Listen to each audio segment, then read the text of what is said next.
کوئی کہہ رہا ہے کہ زبان سے جو چاہے بولتے رہو، اس سے نفس ہلکا ہو جائے گا، حالانکہ نبی رحمت صلی اللہ علیہ وسلم نے فرمایا کہ زبان کو قابو میں رکھ لو، میں نے بہت سے لوگوں کو دیکھا کہ زبان کی وجہ سے جہنم میں گرے ہوئے ہیں۔ اللہ کے حبیب صلی اللہ علیہ وسلم نے فرمایا کہ ہر چیز جس پر گردہ چڑھ جائے، میل آلود ہو جائے، اس کے لیے کچھ نہ کچھ منجن ہے۔ اگر دل کے اوپر میل چڑھ جائے، گندگی چڑھ جائے، تو اس کا منجن اللہ کے حبیب صلی اللہ علیہ وسلم نے فرمایا کہ ذکر اللہ ہے، یہ ذکر اللہ کے ذریعے سے صاف ہوتا ہے۔ ذکر اللہ خوب کثرت سے کرو، گانے کے ساتھ نفرت ہو جائے گی۔ اللہ کا ذکر خوب زیادہ کرو، غیر محرم پر نظر ڈالنا انسان کے لیے خود بخود کیا بن جائے گا؟ نفرت کی شے بن جائے گی۔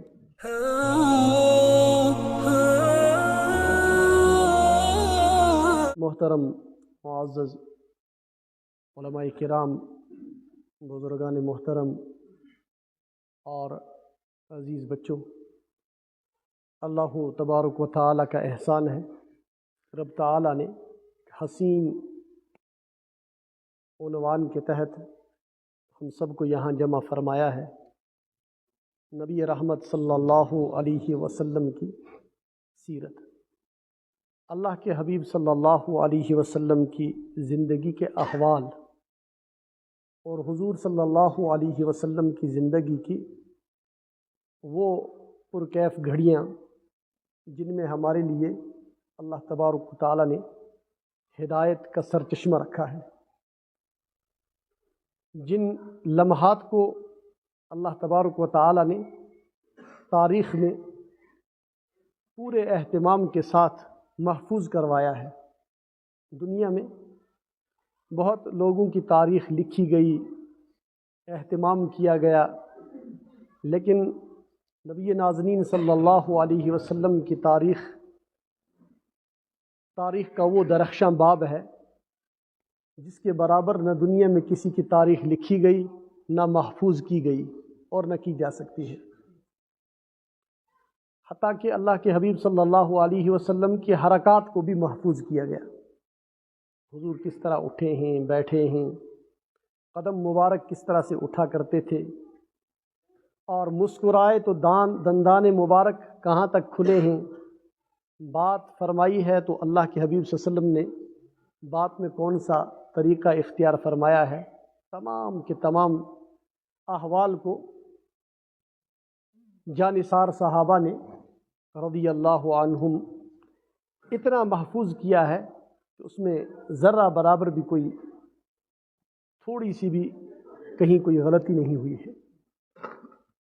اور الفضل ما شہدت بہ الاعداء، بڑائی وہ ہوتی ہے جس کا اقرار دشمن بھی کرے۔ اس حقیقت کے تحت اگر دیکھا جائے تو اللہ کے حبیب صلی اللہ علیہ وسلم کی سیرت کو دیکھ کر غیر بھی تعجب میں ہیں، تحیر میں ہیں کہ اللہ کے حبیب صلی اللہ علیہ وسلم کی سیرت کو اتنا من و عن کس طرح سے محفوظ کیا گیا ہے۔ اسی سیرت کے عنوان سے ہم جمع ہوئے ہیں۔ ہمارے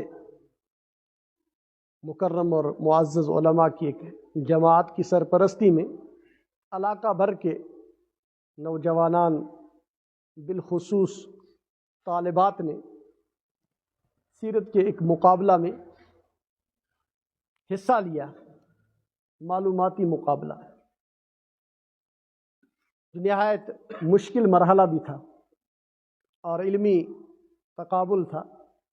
اس میں کچھ طالبات کا نام نمایاں آیا ہے جنہوں نے نمایاں کارکردگی اپنی دکھلائی ہے۔ آج ان طالبات کے سرپرستوں کو بلا کر کچھ حوصلہ افزائی کی جانی تھی، اور خوش قسمتی سے ہماری اس مسجد کا نام آ گیا کہ یہیں پر ان طالبات کو انعامات سے نوازا جائے۔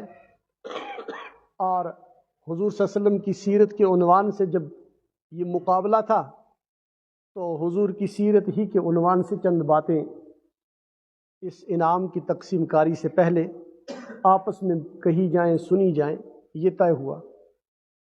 مختصر سا وقت ملا ہے، زیادہ وقت ہمارے پاس تھا نہیں، اس لیے اللہ کے حبیب صلی اللہ علیہ وسلم کی سیرت کے عنوان سے جب ہم جمع ہوئے ہیں تو اس عنوان کے تحت ہم اپنی ذمہ داریوں کی طرف دیکھ لیں۔ حضور صلی اللہ علیہ وسلم کی سیرت کے عنوان سے ہمارے پر ہماری